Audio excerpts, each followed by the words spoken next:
my life in Iowa was coming to an end in the summer of 2014, because just like getting into another venture capital program to try to build something on my own that I was losing interest in, to try to build a visual novel, was really the only way I could see us, like me moving forward with my writing Yeah. and getting more technical knowledge.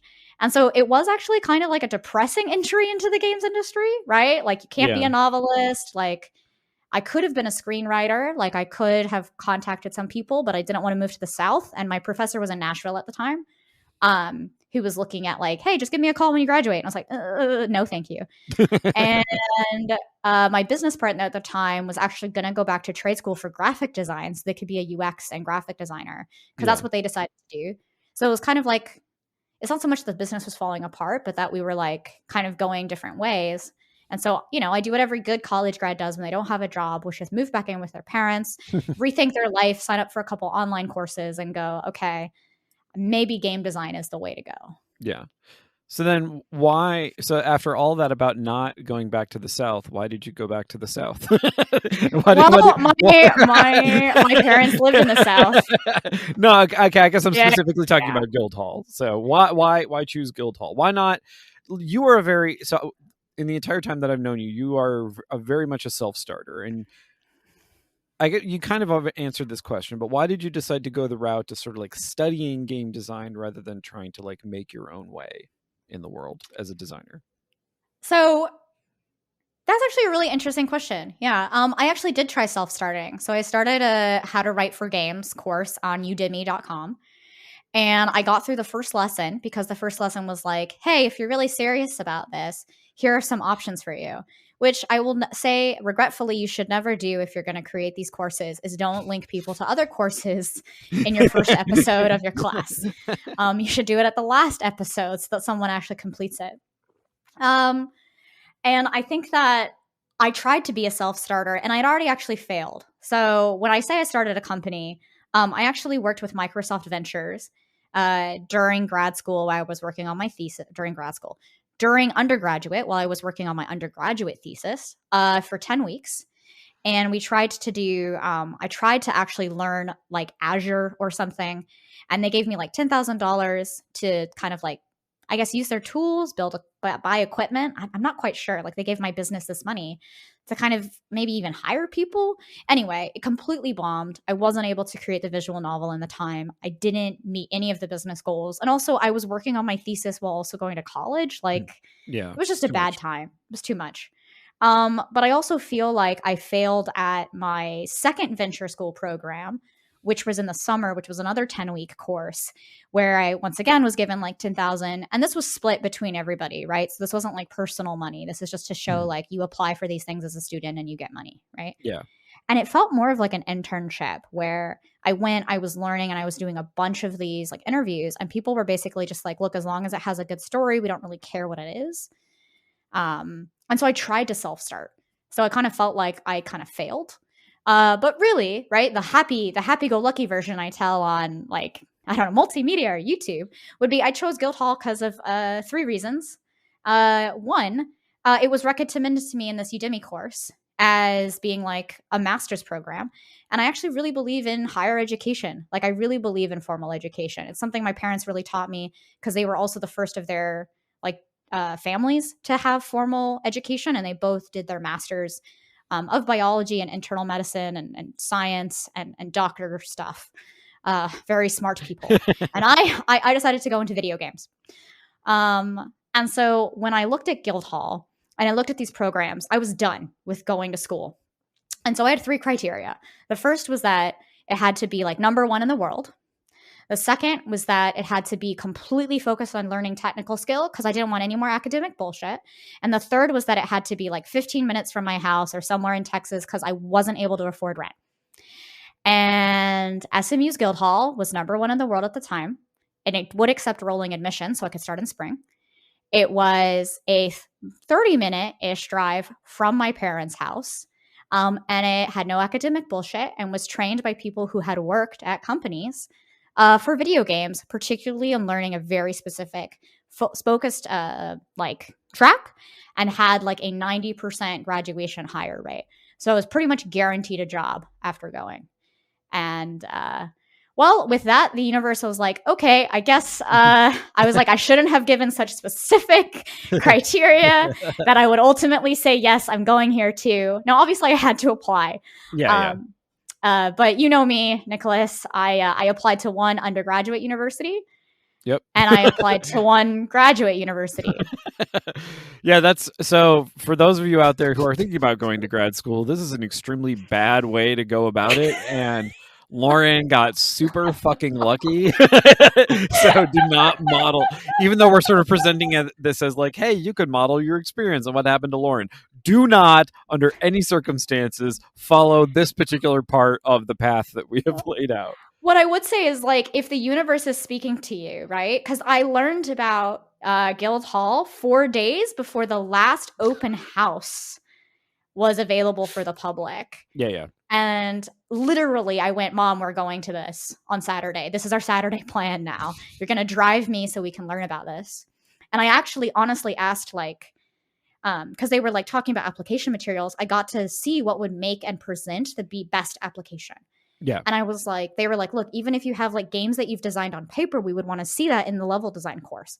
And I went, okay, sir. So I have like 30 pages of a D&D campaign and like homebrewed classes that are probably 60 pages. If I sent you like 70 pages of material, would you actually read it?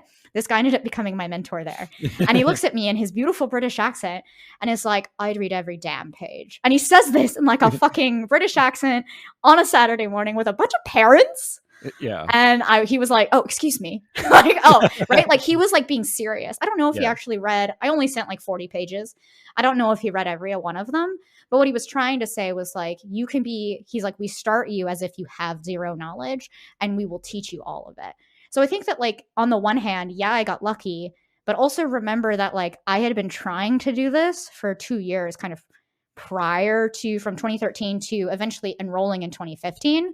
I'd been doing this for about a year and a half, 2 years to try to get into it. Yeah. So yes, there's luck, there's universe, but also like I made an impression because I came in person. So they knew my face when they saw my app. Yeah. And I also was the only person that had the business experience to brand the game that I designed on paper, market it, created a unique logo for it in Microsoft Word. And I was the only person that, because of my ignorance, actually chose the hardest development engine to put my portfolio in, which was Unreal Development Kit. Because I didn't know that modding existed in 2014. And I didn't know what a Far Cry was. And I didn't want to buy Skyrim. And I was a console gamer. And I didn't have a PC. So I couldn't have modded anything because I only had a Mac because I was a creative writer. So yeah. Yay. So then maybe don't model that. Well, okay. Well, then what do you think was your most valuable experience at Guildhall? Like, what is the one thing that you learned there or that you did there that you still carry with you even today? Scope. The mouthwash? Yeah, the mouthwash. Always be clean. Okay, by Scope. You apparently had to go to a very expensive. No, I think the biggest thing at Guildhall, anybody can be technical. When I say I was a creative writer, I didn't know what modding was. Like I really started my game development experience, like literally. Yeah, that's how I say it. If like anybody can be a game developer and can be as technical and systemic as I am, I really truly started from zero. And the first course at Guildhall was Learn C#, right? Yeah. I say scope because since I was so inept in my own opinion that like I didn't feel confident, I learned to really focus on what I could achieve. So while other people felt really technically capable and were going, I'm going to recreate like a Minecraft or Stardew Valley. I'm going to create like a game that has character progression and skills and lots of mechanics. I remade Fruit Ninja because I was like, hey, I need to make a mobile game. Fruit Ninja is really easy. I need to animate some objects, get them to appear on screen, and then when you swipe, they cut in half. Like that was literally it. Except I called it Demon Slayer, and because I couldn't actually remake Fruit Ninja for like, legal Guildhall Masters reasons. Yeah. And so I created and I had to draw everything because you were supposed to do all the art yourself at that time in level, because level designers did art. So I literally just scoped like the shit out of all of my work. And the most memorable experience I think I have at Guildhall is where we're all learning a new engine for the first time called CryEngine 3. And it was for modding for Crisis 2. And so that was one of the things where I went, I want to really polish something. I had never polished anything before. And so I made a level, and the level design was a rectangle. It was, I'm not actually kidding. My map was a rectangle. Yeah. I've And that seen was this it. map. It is a rectangle. It's a rectangle. And I found an asset that was like, when you mod, sometimes you'll have like complete interior spaces. Like in Skyrim, you could find a whole house, right? Yeah. In Crisis 2, you could find like a whole kind of apartment complex. So I basically found a map that was also a rectangle and put it on another rectangle and then had verticality. And I wanted to learn more polished things. Like I wanted to create a cinematic. I wanted to learn lighting. I wanted to do environmental storytelling because Crisis 2 is a beautiful game. I wanted to take advantage of the day-night cycle, right? Yeah. And so there were a lot of these things that I wanted to do. So what I did was I scoped my level to a rectangle, and I was like, it's going to be an alleyway fight. And that was probably my most memorable experience because while everyone else had these really, honestly, better level designs, they weren't able to execute it in the time that we had. Yeah. But because I basically went, I'm making a rectangle. I like completed everything. I scripted a helicopter crash with sound effects and VFX and an asset swap change. Actually, like I actually created, like, you could see that this mesh was here and then it destroyed itself and became like a drop off point. I actually learned AI pathing. So I was able to do different types of reactive gameplay based on literally which side of the alleyway are you on, left or right.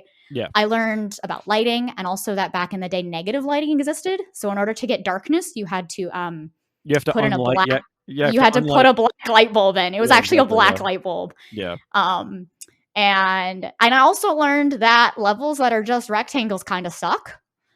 But I mean, I scoped, right? So when I went back to polish the level, I actually expanded it. So now it was like a square, a rectangle, and then a circle at the end for the boss fight. And then classic Lauryn. All boss fights are circles. all boss fights are circles. But it was particularly it was because I wanted to also then do multiple playthroughs. So you could do a stealth playthrough, you could do run and gun, and that the game would react to you differently because actually Crisis 2 had a lot of that. Yeah. And so I made this like really cool like level that could have probably been in Crisis 2. And I think that that's my most memorable experience because yeah, it was just all about scoping, like really limiting yourself that actually would let you do more with limited time. So I originally thought that this was a bit of a contradiction, and I was going to ask you about sort of why at the initial stages of your career you went into level design when it's like so much of your personal history is in writing. But it definitely seems like you have a kind of like obvious logical trajectory. Like there's not actually a contradiction there. Like for you, level design was a way to do writing. Is that sort of a fair characterization? Yeah, that's a super fair thing actually. So yeah, what I feel like you have a question to follow up on that. No, I just want you to talk more about that. So how did you envision sort of like those early stages of, your little Babby, back when Lauryn was in fact a hapless level designer? Like how did you conceive of writing as sort of like fitting into that whole aspect of your career? Yeah, it's actually really interesting because I really realized that writing and user experience design went hand in hand for me when I was learning what user stories were in terms of marketing. Yeah. In an introduction to marketing course, they're like, it's all about the story of your brand or the story of your product, or how you get people to buy into something is actually because of the stories that come from, what is it? IAM's dog food? Is it like IAMS? Is that what it's? IAMS. IAMS. Okay, thank Yeah. you. I was like, I don't know how to say anything, guys. Literally, they were like, the only reason why this brand is so like powerful is because they have all the stories of how healthy the dogs got after eating this dog food. And I was like, why is no one talking about how apparently like writing and storytelling is so important to like buying dog food? Like, and because that's where I started. Yeah. It was weird, right? I'm like, if buying dog food can be changed because like I can make up a story about it, Yeah. then when I was playing Journey and I was playing these levels, I realized that so much writing goes into a game experience that appears on screen as not text. And that was really powerful to me because that was the same one-to-one correlation when you're a dungeon master or a game master, is that you do a lot of prep work. And to be honest, I think 80% of it is unused. No one really understands or see it, but they feel it in the experience that you've created for them around the table.